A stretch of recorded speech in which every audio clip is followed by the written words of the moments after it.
Welcome everyone to this event. As Nick already said, this is quite a big event for us because almost exactly 10 years ago to this day, we had our very first workshop with Beijing Energy Network, with Ben. And we wouldn't be here today if it wasn't for that workshop and if it wasn't for Ben. So it's quite a privilege for us to be able to do this again 10 years on and kind of look back at what's changed over the past 10 years. We'll also look today at what's going to change, or what is already changing in terms of air pollution, in terms of air purifiers. And I hope you enjoy this journey, look back. For those of you who were here, who was here in Beijing 10 years ago? Not me, Anna was here. Who did anyone come to our very first workshop, or one of the very first workshops? I think, yeah. So we have some long-time Smart Air fans, and also I know there are people who aren't in Beijing anymore who wanted us to live stream this, but we'll be showing this as well afterwards to them. For example, Didi, he really wants to see this. So the story of Beijing, of Smart Air, really starts back in 2013 when there was an apocalypse. If those of you who were here, you will remember Beijing kind of looked like this. You couldn't see very far, and actually this is a satellite image of looking down at Beijing, and this is all air pollution on top of Beijing, so you can't even see the city here. It was that polluted. And back then, Tom, who is the founder of Smart Air, he was an American living in Beijing, he started to worry about his health. What is this pollution doing to his body? How is it affecting him? He did a little bit of research and he looked into how does air pollution actually kill us, or how does it affect our health. So those of you who were here 10 years ago should remember the answer to this, because we asked this question then. Does anyone know what the main way that air pollution actually impacts our body or our health, or how it kills us? Any ideas? Lung cancer? Lung cancer. So lung cancer is a common first one, so 14% of people, so it's not the main one. Anything else? Blood poisoning? Blood. You're getting in the right direction. So people often say next is bronchitis, so lung related, but actually the main cause of death from air pollution, PM2.5, is related to the heart, so blood, so heart attacks and strokes. So the next time if you hear of someone around you who's had a stroke, it could well be because of the air pollution that they've been breathing, so that's something to be aware of. So Tom realized, okay, this is pretty dangerous, I don't want to die of a stroke, or I don't want lung cancer. Can air purifiers actually protect my health? And he looked to some study. This was another guy who was in Beijing 10 years ago, Dr. Richardson, and he was really one of the first people to actually look at, do purifiers actually clean the air? Do they actually work? He did a really simple test. He looked at the pollution before turning on a purifier and then after turning on a purifier. And he found that when you turn on a purifier, the PM2.5, the pollution goes down. So it's not rocket science. We would all expect that a purifier would reduce the air quality, would reduce the pollution. So he did lots and lots of tests on lots of different machines and actually found that, yes, turning on a purifier will improve the air quality in your home. So Tom was pretty happy. He said, yes, all I need to do is go and buy myself an air purifier, problem solved, Smart Air doesn't need to exist. He jumped on Taobao and actually found out that at that time, 10 years ago, a purifier would cost you more than 10,000 RMB, 13,000 RMB. And of course you need one for your bedroom, you need one for your living room, you need to replace the filters. So in total, Tom was looking at spending around 30,000 RMB just to breathe clean air in his home. So I don't know how many of you here have had 30,000 RMB in 2013 and have 30,000 RMB just to spend today. Probably not many of us. So that's when the next question came up of, well, how do air purifiers actually work? What is it about air purifiers that make them so expensive? What's in this magic box that makes it really, really expensive, over $1,000? And it turns out if you open up any air purifier, this was back in 2013, remember, you'll find that you'll have a pre-filter, but you'll have a fan, and then you'll have a HEPA filter. A fan, I don't think I need to explain what a fan is. I think everyone understands a fan, how that works. But the HEPA filter is really the workhorse of every air purifier. It's what filters out all the PM2.5, all the pollution. We actually have a very dirty HEPA filter over there. If you can see, that's a HEPA filter that was used in Beijing air pollution for a month. So that's a dirty Beijing air after 1 month. So every purifier is a fan and a filter. And the filter must be the special part that can filter out all that pollution, right? So the HEPA filters are actually a mat of randomly aligned fibers, just like what you get in your t-shirts. It's essentially polyester woven together, and they're really, really good at capturing basically everything in the air, all particles. They're really, really good. In one pass, they can filter everything out of the air. So they're pretty damn good. So do you think that these HEPA filter materials must be expensive? I've said that purifiers are expensive. They're a fan and a filter. We know a fan is very simple. Do you think filters are expensive? They must be the expensive part of the purifier, right? Yeah. Turns out, actually, no, they're not. They were invented 80 years ago now, coming up 90 years ago, in the Manhattan Project. Has anybody watched Oppenheimer, the film yet? Not in China. Not yet. It's not. It's going to be released in China soon. But that film is about the Manhattan Project, building the atomic bomb. HEPA filters were actually invented for that, to filter out the radioactive material. So they've been around a long time. Nobody has a patent on them. The government invented them, and that's pretty much it. So Tom, figuring that out, he jumped back on Taobao. He picked up a filter for 20 RMB, much cheaper than the 13,000 RMB purifier. He had a fan in his home. Actually, I believe this is Anna's fan. This is Anna's fan. So Tom took Anna's fan apart. So Anna was a friend at the time, and stuck them together to make the very first DIY purifier. So we actually have, after the talk, you can go see more of our purifiers. We actually have a replica of the very first one in that room, so you can go check it out. Tom did a very simple test initially. He looked at the filter when it was brand new, took a picture, and then he looked at it after 5 weeks.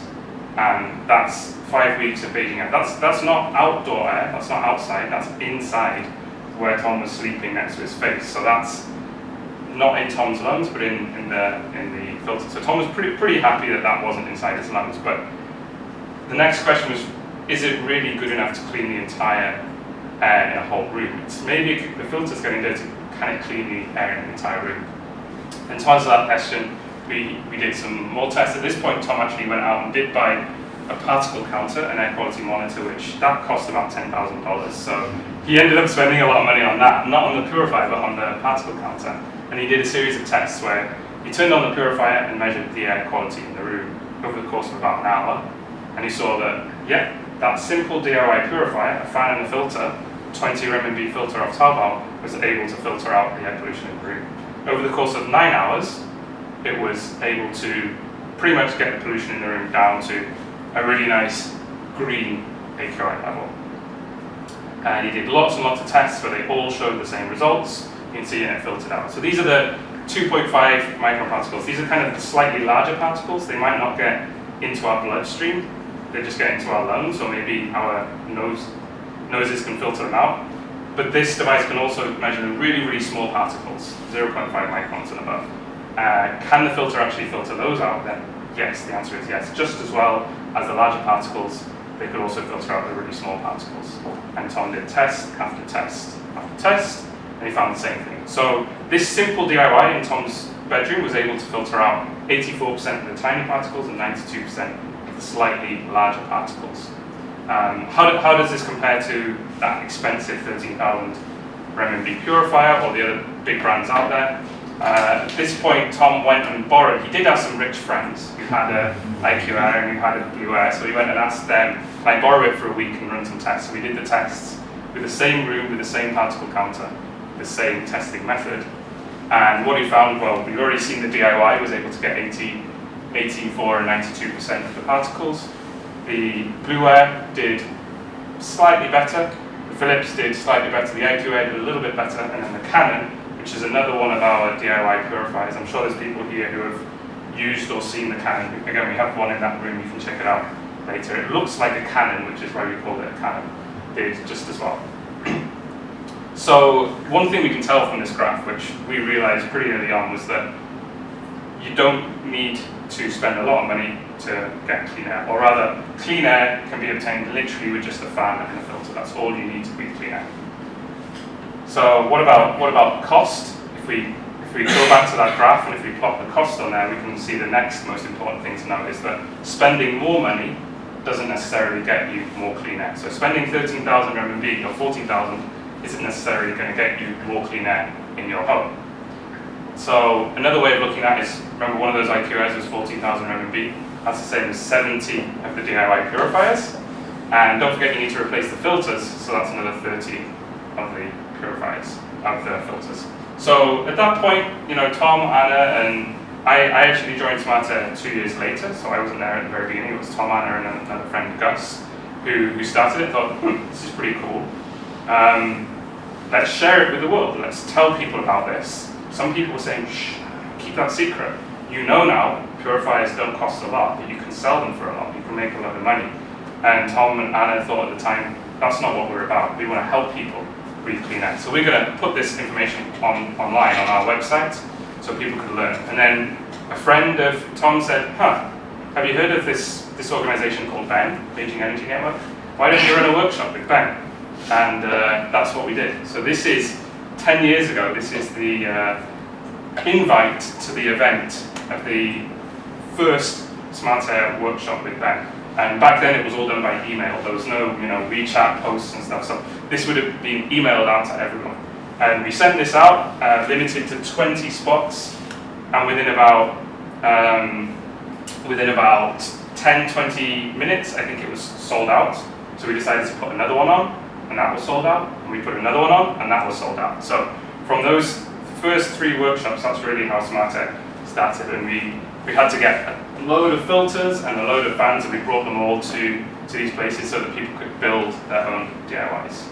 So that really is how we started, and really was our main goal initially, was to help people, teach people, show people you can breathe clean air with simply a fan and a filter.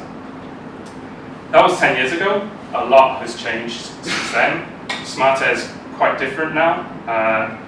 The air purifier industry is quite different now. The air pollution is quite different now. So let's look at what's changed and how we've kind of developed and grown over that time. So one thing that's changed a lot is air purifiers have changed. There's a lot more air purifiers out there now than there were 10 years ago. So Nick mentioned that now it's much more difficult in the market. There's lots of organizations, lots of companies selling purifiers. That's true. There's still the IQAs in there, and their price hasn't changed that much in 10 years.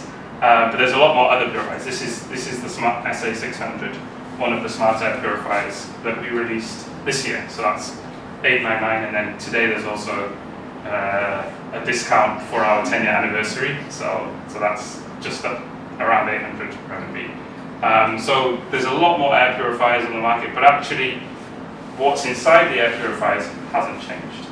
We said the technology was 80 years old. 10 years isn't going to do anything else. It's still exactly the same fan filter inside. And then price, as I said, if we look at price, IQR hasn't changed, but maybe the average price of other purifiers has come down slightly, which is nice, which is good to see. And that's something that I believe at Smartair we played a big part in that. So before Smartair, everyone thought purifiers are expensive. You need to spend a lot of money to protect yourself. After Smartair, everyone realized, you know what, purifiers don't need to cost a lot, they're just a fan and a filter, and we've helped improve the world, improve the market by bringing the price down. Another thing that's changed is also marketing. So it hasn't changed a lot, but there's definitely been some changes. So 10 years ago, if we looked at purifier companies back then, they would be using Swiss or Swedish flags to be like, this is quality clean air from somewhere with really nice clean air, or they'd be using nice, beautiful pictures of families with blonde hair, and if you buy a purifier, you can look like this, So that was the marketing method back there. It was trying to sell you this idea that you're living in a place that's very polluted, and you need one of these to have a nice, happy life. Now, so that's still the case now, there's still some of that, but now there's also a lot more of this, which is the numbers that are standardized across all purifiers. We have CADR, CCM, which makes it much, much easier for people, you and me, when we're buying a purifier to compare them. So that's something that's been a good development as well. And we've also helped push that forward. In the very early days, you saw our graphs of comparing different purifiers.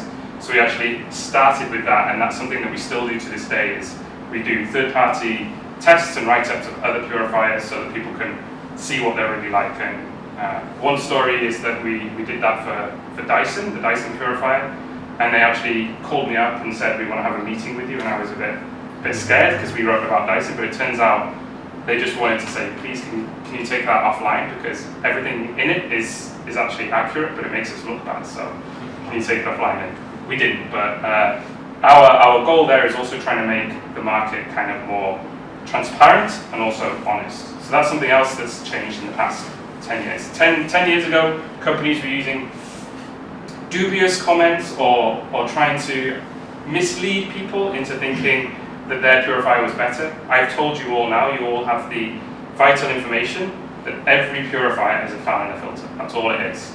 Every purifier is the same. So now you know that if someone tells you that their purifier is better, you don't need to believe it. You can just look at those numbers that I showed you on the last one to see which is the most effective. But back then, companies would be saying things like, HEPA filters can't remove these tiny particles. You can't do it.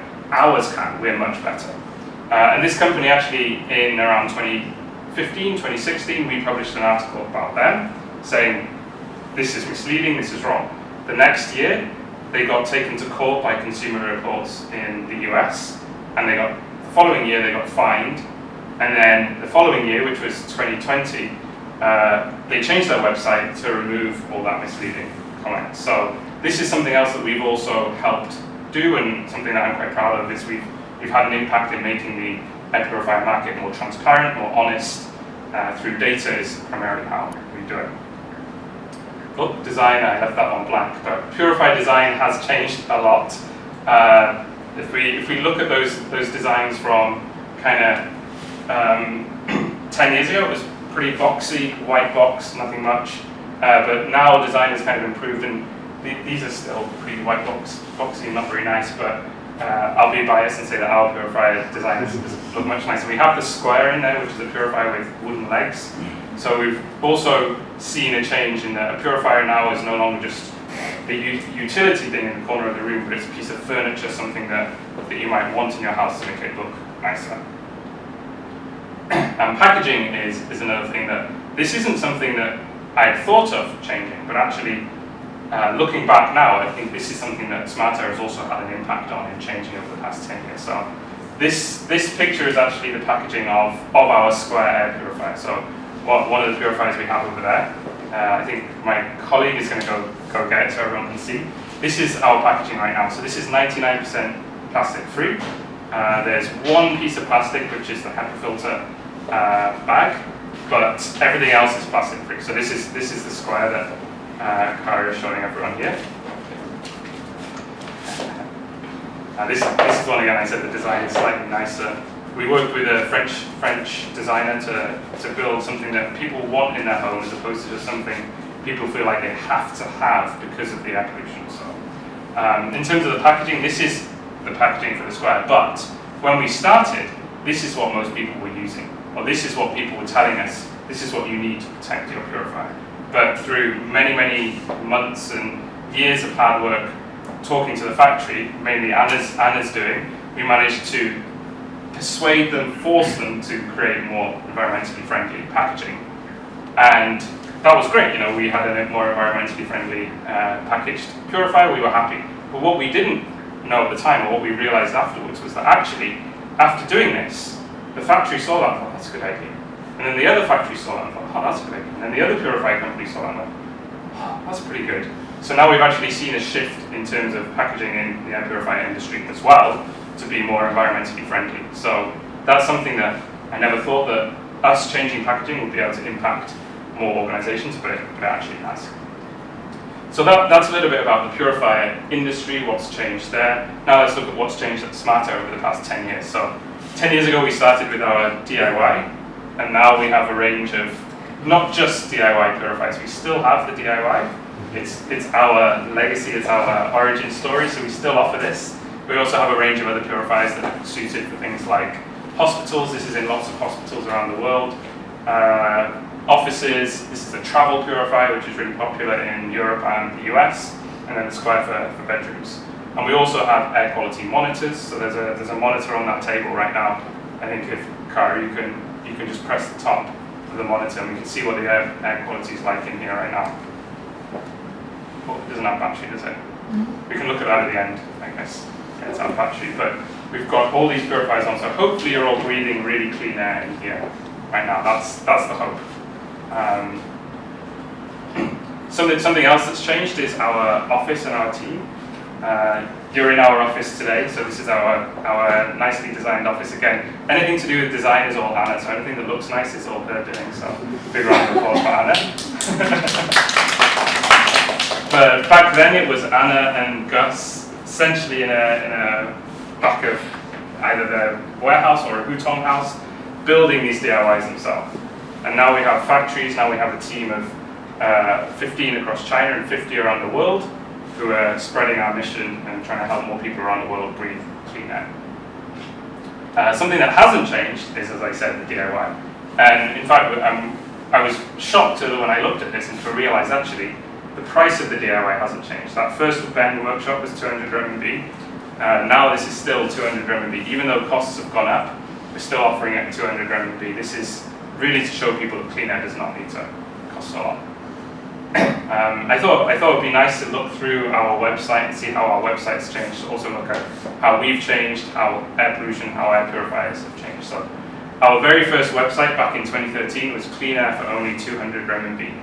So pretty slick, pretty smooth line, and that was when we were selling just the DIY. And then you fast forward a couple of years, and we introduced the Blast Mini, which is kind of slightly changed the tagline, effective purifiers without the high price tag, because this purifier was actually much more powerful than the IQS and all the other ones. So the DIY could clean a small room just as well as the IQS, but not a big room like this big. But the Blast Mini and also the Blasts that you see here were able to clean a really big room, again, for a fraction of the price of those other purifiers. And then fast forward a few years more, and we had our international webpage. So actually we launched then in India, Mongolia, and Philippines. So slight expansion into more countries. So this organization that started in Beijing is now expanding into more countries around the world. Essentially just people sending us an email saying, I really like what you're doing. Can I do the same thing in my country? And that's how we've expanded. No business model, no investors, no plan, just organically through working with other people who want to do the same thing. And then the Square launched in 2019, so we had a Kickstarter for that, and we dubbed that the world's most cost-effective purifier. Something that is really important is cost effectiveness. So for every renminbi or every dollar that you spend, you're able to get a purifier, you're able to get more clean air to protect yourself. Today we've also run over 800 workshops. So we started with those 3 with Ben, and since then we've done 797 more. And we also have over 500 articles online on our website about all kinds of things. Could be about when should you run your purifier, which city is the most polluted cities in China, all kinds of things related to breathing clean air. Okay, so I've talked about air purifiers, I've talked about smart air, let's talk about the elephant in the room. The thing that's probably changed the most over the past 10 years, especially here in Beijing, is the air pollution. So 2013 we saw that, and then this is 2023. I took this picture yesterday. Nice blue sky, everything's great. You know, why are we even here today? Why are we even talking about this? What's the point? So I crunched the numbers, and I wanted to show you how air pollution, how PM2.5 has actually changed in Beijing over the past 10 years. So when we started in 2014, the PM2.5 levels was up at 85 micrograms. This year's gone up from 2022, but this year we're at about 40 micrograms. So we've more than halved the PM2.5 that we're breathing every day in Beijing. And a lot of this is really a really big effort by the government to close factories, to police restaurants to make sure they filter out their air. This red line down here is the safe limit. So this is the World Health Organization recommended limit of 5 micrograms. So even though we've improved a lot, we're still a long way away from the recommended limit. So today we're hovering around, in here we're hovering around 7 micrograms, so that's just turned on now. So we're still slightly above the 5, which is the recommended limit by the World Health Organization, but the average for Beijing is about, 8 times. So we're still pretty high. We actually saw quite a big dip during the COVID lockdowns, and then this year it seems like we're going back up. So that's PM 2.5, but there's also other forms of pollution.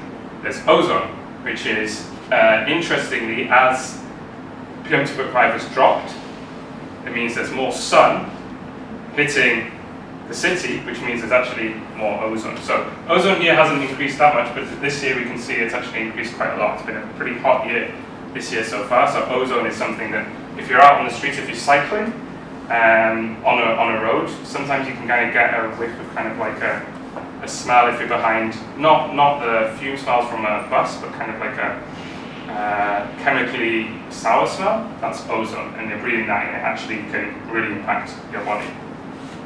I thought, why not, let's look at some other cities. So Shanghai has also improved a lot over the past 10 years, but still, Shanghai is better than Beijing, but it's still 6 times above the World Health Organization limit. And then the same for ozone, Shanghai is actually worse than Beijing, and it hasn't been changing, hasn't been getting better. So PM 2.5 might be getting better, but there's also other forms of air pollution which we need to watch out for.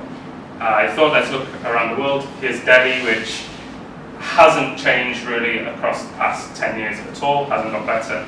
This year seems to be much worse, quite possibly just due to the weather patterns. But for people in Delhi, they are a long way away from this World Health Organization level. And then even if we look at somewhere else around the world, for example New York, where you might think has really good clean air, its average over the past 10 years hasn't got any better, and it's about 10 micrograms, which is twice the World Health Organization level. 2021 was a real outlier, not quite sure what that was. Could have been a couple of things which I'll mention shortly, but we'll look into that. So pollution has got a lot better over the past 10 years as well, and you might be thinking, okay, well it's good enough, it's a blue sky, why do I still need to worry? The reason is that actually it's the low levels of air pollution that are actually most harmful to our body. You might think it's gone from 80 to 40, it's much better, it's half pollution, my body's going to be twice as healthy. But is that really the case? Let's look. So I'm going to ask everyone now a question. If you had to draw a graph of this is the amount of pollution in a city and this is how much it damages your body, what do you think the line would look like? So let's say, for example, if we did a line like this, it would mean that for every time that pollution doubles, the impact on our body also doubles. So that would be one type of line. Or maybe another type would be, actually I think, when it's a low amount of air pollution, it doesn't really cause that much damage. It's when it hits a certain point that it really starts to damage my body. And if it was that kind of line, then it would be something up like this. When it hits maybe 100 micrograms, it has a really big impact on my body. So that's another way. And a third way would be the other way, that actually it's really bad, very low, and it doesn't really change much when it gets higher. So hands up who thinks it's the straight line. When you double the pollution, the impact on your body also double. Anybody? 1, 2. Okay. Who thinks when there's not much pollution, actually the impact on your body's not that much, but when it gets to a certain point, it really gets really bad, and that's when it's a big impact.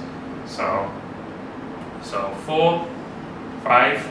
So yeah. So as pollution hits some level, our bodies just can't cope and maybe damages. Who thinks that actually from a very low pollution level, it's already really harmful to our body, and then if you increase the pollution, it doesn't really change anything? Who thinks that one? 1, 2. Maybe the logic question. This is a tough question. This is a Ben event, so I thought I have to get some data in, and I have to show this. So this is one of them. This is the second, and then this is what it actually looks like. So it's the third. So there's a certain point where as soon as pollution hits that point, the damage to our body really goes up. And if you're talking about higher levels of pollution, as it increases, it doesn't really matter. So we in Beijing, we started at 85, and we've now gone down to about 40, so about here. So maybe when we were at 85, pollution was causing 40 deaths per 100,000 people. Now we're at 40, it's causing 30 deaths. So we've only dropped it by a quarter, even though we've halved the air pollution. And the big difference is down here. So even though we've halved the air pollution, there's still 3/4 of the same people are dying from air pollution. So that's a really, really important factor to know. And it's only when we get to zero that things really go away. So we basically, any pollution is affecting our body. That's Beijing's best year on record, as you can see, is still 30 deaths per 100,000. So air pollution is still a problem, still something that we need to take seriously. We still need to be outside wearing masks, inside turning on air purifiers. Let's look at what's next. What's next for pollution, or what's next for air breathers? What's next for you when you go outside tomorrow and breathe air? What is next? So I mentioned HEPA filters can filter out all these different things. PM2.5, pollen, mold, viruses, bacteria, they're really good at filtering all of these. What's one of these things that we've been talking about a lot over the past 3 years? Viruses, exactly. So viruses is something that 3 years ago we didn't even think about. But now everyone's, maybe not so much now, but over the past 3 years everyone's been talking about them. And these are things in the air. If I'm to cough now, you will all be breathing in potentially viruses. I mean, don't worry, we've got purifiers turned on, so it's okay, but viruses is something else in the air that's affecting our health. And it turns out that air purifiers can help with that. So a study done in Georgia in the US in 2020 related to COVID, when they wanted to see can air purifiers actually help, is what they did is they put some purifiers in some schools and then no purifiers in other schools. And they compared how many kids got sick in the schools with purifiers and how many kids got sick in the schools without purifiers. So schools without purifiers, for every 500 students, about 4 kids got sick in that month. So not too bad, it doesn't sound too bad. 4 out of 500, 1% roughly of the kids got sick from COVID. But then you put in a purifier and that dropped to 2.5. So just turning on a purifier and putting a purifier in schools, you can reduce the number of kids getting sick by about 40%. So that's, now we see this purifier and this purifier in schools across primarily the US, but also the UK and also other countries around the world using these in schools because it keeps kids safe. It stops those kids getting sick, it means they don't miss school, it means the teachers don't get sick, it means that the school's education, the kids' education can improve. So turning on a purifier, putting a purifier in school can have multiple benefits. Something else that has been in the news a lot in the past few days is wildfires. This is in the US right now, there's wildfires. Hawaii just had a wildfire. There's wildfires in the south of Europe. Global warming is causing, climate change is causing a lot of these things, which that's essentially burning PM2.5, which is traveling around the world and impacting people's health. So here's a picture of how wildfire smoke travels. We can actually see, so one thing about wildfire smoke, PM2.5 in general does travel around the world. If I have a car or a factory here, PM2.5 is going to travel, but not that far, not too far. Whereas wildfires, because it's so much pollution, it can really travel thousands of kilometers around the world. So that's why we were seeing recently New York had bad air quality. It's actually, smoke is traveling thousands of kilometers around the world. And that could explain why we saw in the New York graph that peak. Also, what else is there to talk about air pollution? Air pollution also affects IQ. So if you or your kids or someone is taking an exam, try and make sure there's a purifier in the room. Because data shows that if your kids take an exam with a purifier, their grades will be slightly higher. So air pollution can actually affect kids' IQ over long term and also performance over the short term. It's also linked to asthma. When PM2.5 levels increase, it also affects that. It can increase dementia. It doesn't just impact your physical health, it can also impact your mental health. Some interesting research done in the US shows that on days where it's polluted, there are more robberies. People tend to be more aggravated, aggressive, and things like that happen when it's more polluted. And it's also linked to high blood pressure, so it can have all these other kinds of effects, not just going outside and oh, I'm coughing a bit. can have these effects which we don't even think about, we don't even notice. So that's a quick look back at how we started, where we've come since then, how air pollution and how the air purifier market's changed. And here's to another 10 years of this. When we started 10 years ago, we actually said one of our key goals or mottos was to put ourselves out of business. We hope that in the future, air would be clean, we wouldn't need to worry about air pollution, we could move on and solve another problem. Smart air doesn't need to exist because the air is clean. But something that I think we've learned over the past 10 years is actually air pollution is not going to go away. There's all sorts of new types of air pollution that are harming our bodies, and we're learning more and more just how it's harming. So I think it's safe to say for the next 10 years we'll still be around, and hopefully we will also still be here for much, much longer. So thank you everyone, and thank you for coming today.